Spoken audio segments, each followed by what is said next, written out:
নমস্কার বন্ধুরা, আমি সুস্মিতা। আমার চ্যানেলে সবাইকে স্বাগত। আজ আমি এই মাছ দিয়ে বেগুন আলু দিয়ে ঝোল করব। বেগুনগুলো একটু কেটে নেব লম্বা লম্বা করে, কড়াই একটু তেল দিয়ে দিয়েছি।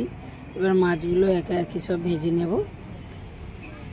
এই মাছটা দিয়েই আমি বেগুন আলুর ঝোল করব।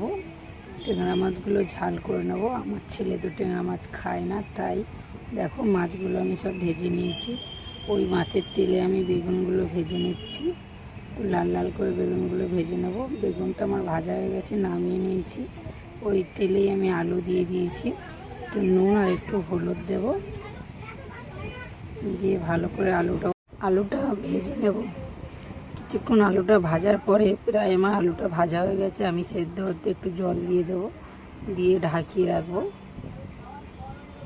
গোটা মশলাটা এদিকে বেটে নেব। জিরে মরিচ আর কয়েকটা শুকনো লঙ্কা নিয়ে আমি গোটা মশলাটা শিলনোড়ায় বেটে নিচ্ছি। এদিকে আলুটা সেদ্ধ হয়ে গেছে, বেগুনটাও দিয়ে দিয়েছি। বাটিতে নামিয়ে নিয়ে ফোড়ন দেওয়ার জন্য কড়াইয়ে একটু তেল দিয়েছি, একটু পেঁয়াজ দেবো। ভালো করে পেঁয়াজটা ভেজে নেব। আগে থেকে গোটা মশলাটা বাটা ছিল, সেটাও দিয়ে মশলাটা ভালো করে ভেজে নিচ্ছি। মশলাটা আমার ভাজা হয়ে গেছে। সেদ্ধ করা তরকারি কড়াইয়ে আমি ঢেলে দিলাম। তরকারিটা কিছুক্ষণ ফুটে গেলে ভেজে রাখা মাছগুলো আমি দিয়ে দেব, দিয়ে আরেকটু ফুটিয়ে নেব। কিছুক্ষণ বাদে তরকারিটা হয়ে গেছে, নামিয়ে নিলাম। কেমন